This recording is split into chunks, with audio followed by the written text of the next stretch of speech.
اعمال مشترکہ شب قدر۔ شب قدر کے اعمال کی دو قسمیں ہیں، ایک قسم تینوں راتوں میں مشترک ہے اور دوسری قسم میں ہر رات کے ساتھ مخصوص اعمال ہیں۔ مشترک قسم میں چند چیزیں ہیں۔ نمبر پہلا، غسل۔ علامہ مجلسی نے فرمایا ہے کہ اس غسل کو غروب آفتاب کے فوراً بعد ہونا چاہیے، بلکہ نماز مغربین بھی اسی غسل سے پڑھنی چاہیے۔ نمبر دوسرا، 2 رکعت نماز۔ ہر رکعت میں سورہ حمد کے بعد 7 مرتبہ قل هو اللہ احد پڑھیں۔ نماز کے بعد 70 مرتبہ استغفر اللہ و اتوب الیہ پڑھ کر پڑھیں۔ روایت پیغمبر میں ہے کہ ایسا شخص اپنی جگہ سے نہ اٹھے گا مگر یہ کہ پروردگار اسے اور اس کے والدین کو بخش دے گا۔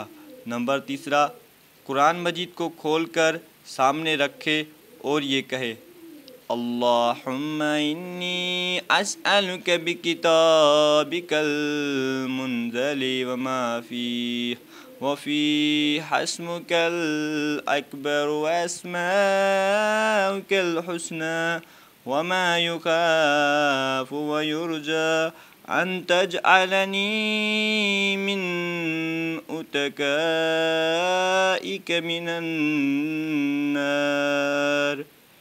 اس کے بعد اپنی حاجتیں طلب کرے۔ نمبر چوتھا، قرآن مجید کو سر پر رکھیں اور یہ کہے، اللہم بحق ھذا القرآن وبحق من ارسلتہ بہ وبحق کل مؤمن مدحتہ فیہ وبحقک علیہم فلا احد اعرف بحقک منک۔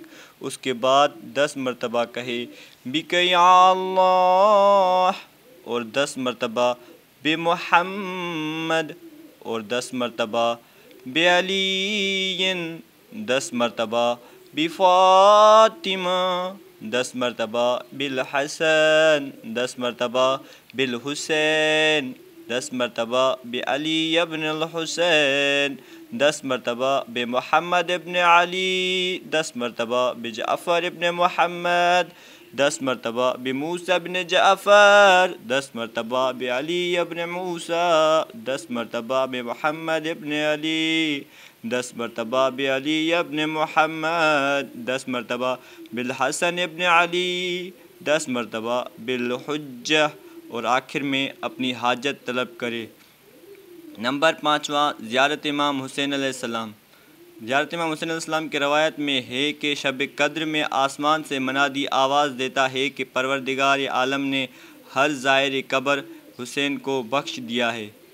نمبر 6، ان راتوں میں شب بیداری بھی مستحب ہے کہ روایتوں میں ہے کہ ان راتوں میں شب بیداری کرنے والوں کے گناہ بخش دیے جاتے ہیں، چاہے وہ آسمان کے ستاروں، پہاڑ کی سنگینیوں اور دریا کے پیمانے کے برابر ہی کیوں نہ ہو۔